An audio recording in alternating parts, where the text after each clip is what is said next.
نہیں جی تو مسلمان ہیں، ہم نے اس لیے حمایت کی، ہم ان کا عقیدہ نہیں رکھتے، ہم تو ان سے اصولی اختلاف رکھتے ہیں، لیکن چونکہ عالم اسلام کا حصہ ہے نا، اس لیے آج اس نازک دور میں موقع محل کو دیکھتے ہوئے ہم ان کی حمایت کر رہے ہیں۔ جناب آپ کی حمایت سے خدا کی قسم اس سماج کے اندر کفر کا غلغلہ ہوگا، تنتنا ہوگا، دبدبا ہوگا۔ جب یہ مسلط ہوں گے سب سے پہلے وہ آپ کی داڑھی کو نوچیں گے، آپ کے ایمان کو نوچیں گے، آپ کی عزت و آبرو کو نوچیں گے۔ اس وقت آپ واہ ولا کریں گے، یا ویلتا کہیں گے، یا لیتنی کہیں گے، یا اسفا کہیں گے، لیکن اس وقت کوئی فائدہ نہیں ہوگا، پانی سر سے اوپر سے گزر چکا ہوگا۔ پھر صدیوں تک آپ کو اس ظلم و ستم کو برداشت کرنا ہوگا، اور صدیوں کے بعد بھی اگر آپ کی نسلوں کا ایمان بچا تو پھر کوئی بات ہے، نہ بچا تو پھر تو سب کچھ گیا۔ یہ تو شام کے مسلمانوں کے ایمان کی گواہی احادیث میں موجود ہیں۔ یہ تو شام کے مسلمانوں کا نصف صدی ظلم و ستم برداشت کرتے ہوئے پھر بھی ان کا ایمان بچ گیا۔ یہ برصغیر پاک و ہند جہاں ایمان اتنا کمزور ہے کہ یہاں سب سے زیادہ شرک کو کھاد ملتی ہے، بدعات کو کھاد ملتی ہے،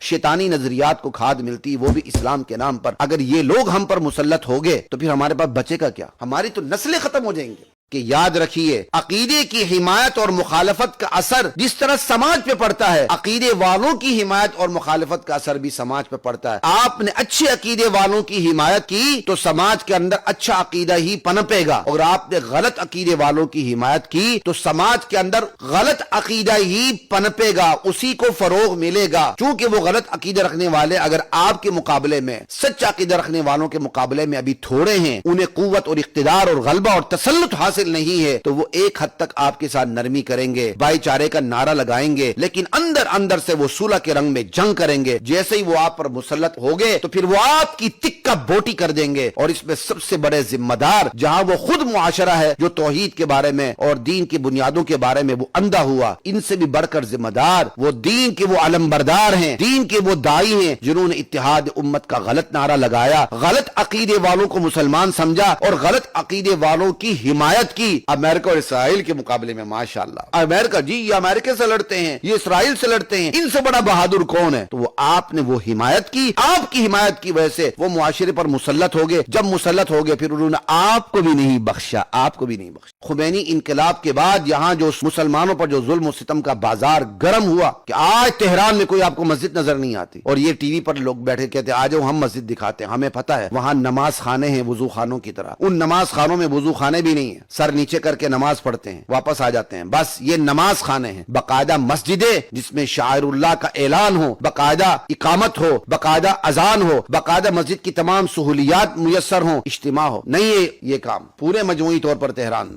یہ نصیری، یہ دشمنان صحابہ، یہ چند تھوڑا سا گروہ شام کے اندر، یہ شام کی اکثریت جو مسلمانوں پہ مشتمل ہے، ان پر جب مسلط ہو گئی تو پھر اس اکثریت کے عقیدے کو بھی بدلنے کے لیے، ان کی جانوں کو مارنے کے لیے، ان کی عزت و ناموس پر حملہ کرنے کے لیے سر ڈر کی بازی لگا دی، اور یہ کام نصف صدی تک شام میں ہوتا رہا۔ لوگوں کو غزہ یاد ہے، شام کے ظلم یاد نہیں۔ لوگوں کو یہ یاد ہے کہ اسرائیل ظالم ہے، ان لوگوں کو یہ یاد رہی کہ ایران اس سے بھی بڑا ظلام ہے اور ظالم ہے۔ یہ ساری صورتحال پیش کیسے آئی کہ آپ نے غلط عقیدہ رکھنے والوں کی حمایت کی، اور اس حمایت کا اثر فرد کی سوچ پہ پڑا، معاشرے کی اجتماعی سوچ پر پڑا، اور فرد نے، معاشرے نے اس کفر کو ہلکا پھلکا لے لیا اور اس کفر کو بھی مسلمان سمجھا، لیکن اس کفر نے مسلمان سمجھنے والوں کو مسلمان نہیں سمجھا، اپنے ساتھ نرم سلوک کرنے والوں کو مسلمان نہیں سمجھا۔ انہوں نے اس وقت کا انتظار کیا کہ جب وہ اس پر مسلط ہو جائیں، اور جب وہ اکثریتی مسلمانوں پر مسلط ہو گئے پھر اس کفر نے تقیے کی چادر پھاڑ دی اور مکمل طور پر مسلط ہو کے اسلام کے نام پہ اپنے کفر کو پھیلایا۔